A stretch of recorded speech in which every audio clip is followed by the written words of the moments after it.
Oklahoma State has been exceedingly relevant for 20 years.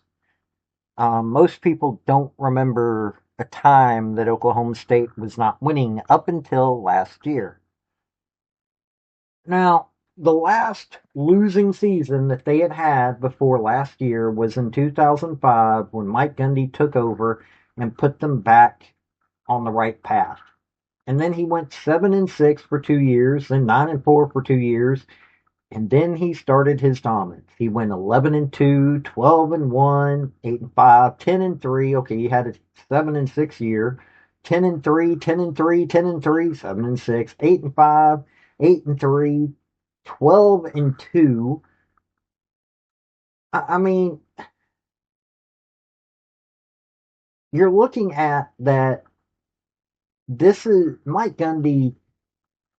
What he's done for Oklahoma State football goes without comparison. Oklahoma State is my third or fourth, depending. Um, Probably fourth favorite team out there. You've got the Balls, you've got Navy, Georgia Tech, and Oklahoma State. I've got more of a connection with Oklahoma State.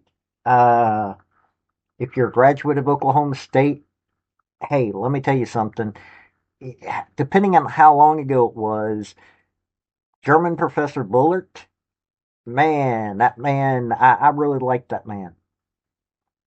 But what's going on now is showing that not necessarily that it's anything bad about Mike Gundy. It's just a simple fact of we've got a problem there. There has to be something to be done, and I don't know if Coach Gundy can do it. And so we're going to discuss that. We really are. And I'm kind of sad about having to have this discussion. So let's talk about it. Hey, folks, this is Paul with Redneck Sports. I want to thank you for viewing my video. And I want to give you one thought process.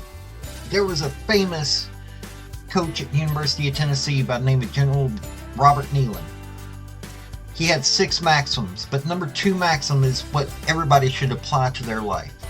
Play for and make the breaks. When one comes your way, score. That's how to live your life right there.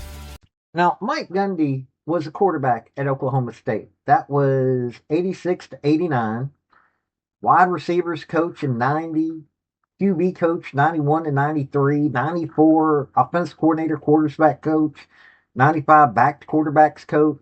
Went to Baylor in 96. Maryland from 97-99. Then, well, till 2000. And then from 2001 until now, he has been at Oklahoma State. This man has lived and breathed Oklahoma State football. I mean, you can't tell me that this man has not been the coach and the. I mean, he's a cowboy through and through. I don't know how else to put it, but to see what is happening now. Unfortunately, I mean, he beat UT Martin 27-7. That was not a convincing win against a team like Martin. Then 69-3 against Oregon. Okay, you could make some arguments, but that still makes him look like an FCS lower tier group of 5 coach. And then he lost to Tulsa.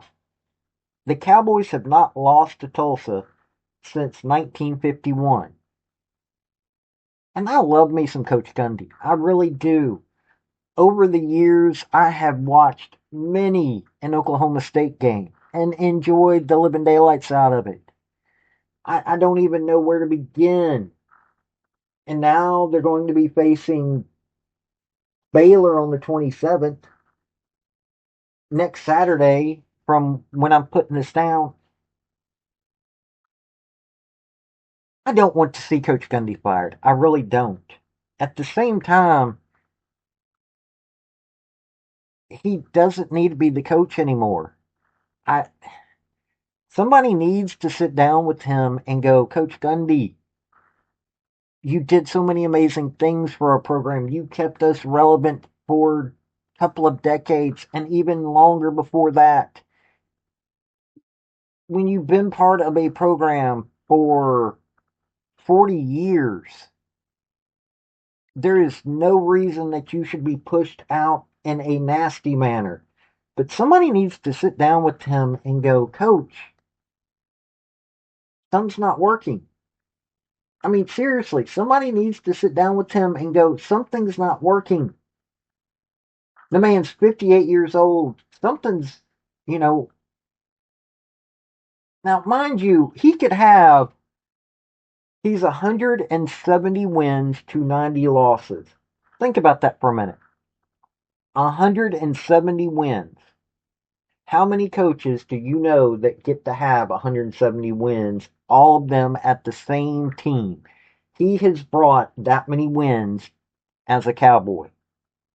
And 90 losses, okay, but you're talking, he's got 80 more wins than he does losses. He could lose for the next 10 years, almost.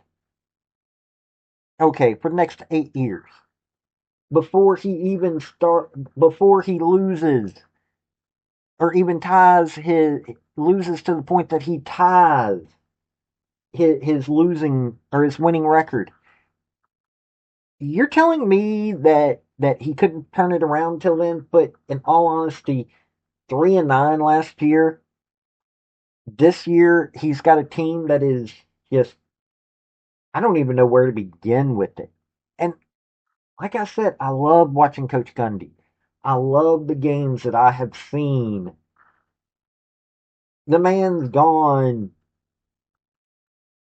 has had 12 win seasons. He's had 10 win seasons. He's had 11 win seasons.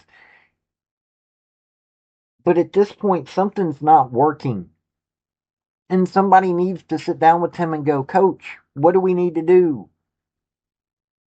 And possibly, it could be that he can't handle the NIL era. Let me tell you something. This NIL era is a bunch of garbage. I agree that it is a bunch of garbage. You have a bunch of people that feel entitled to have millions of dollars, such as Nico Iamaleava, who don't care about the game. But at the same time, there are still players like Joey Aguilar that have a work ethic, that love the game, that get in there and do what they need to do. But he's not getting those players right now. So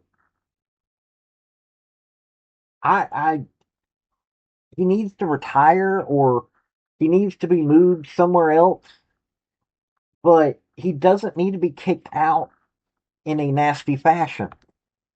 Now, you may think that I'm going to want to complain about him. I don't. I really don't. He's one of the reasons why I've ever paid attention to Big 12 football. I'll be perfectly honest with you.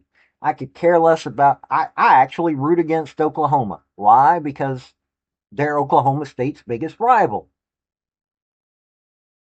I didn't really care about them coming into the SEC. I didn't care about Texas coming into the SEC. Why? Because I Oklahoma State game every year was one of the games that I enjoyed watching. I enjoyed watching the Texas Oklahoma, the Red River rivalry, the Red River shootout. I enjoyed watching that. But at this point, Coach Gundy needs to do something. I mean, he's been ranked as high as third in his time. He's had multiple top 10 teams. He's ended the season very highly ranked. I mean, in some years you would almost say that he's been disrespected, but at this point he's disrespecting himself, and somebody needs to sit down and go, "Hey, coach, we've got a job for you somewhere else." Can you imagine that? He's a recluse though. At this point, though, he should have more than enough money that he can just leave the game. And if he wants to do something, if he wants to talk about things, awesome. But this isn't good for the Cowboys. This isn't good for him. A 3-9 season, okay, fine, but it's looking like he's going to have another one of those seasons because uh, he's got Kansas on his schedule. Yeah, that's probably the only easy game he's got left on his schedule. Tulsa should have been an easy game. At this point, I can almost see this being a 1-11 season. Something needs to be done. But this is just my opinion. This has been Paul with Redneck Sports. Y'all have a good day now. Bye. I want to thank you for watching my video. And if you like what you saw, like, subscribe, and comment. Y'all have a good day now.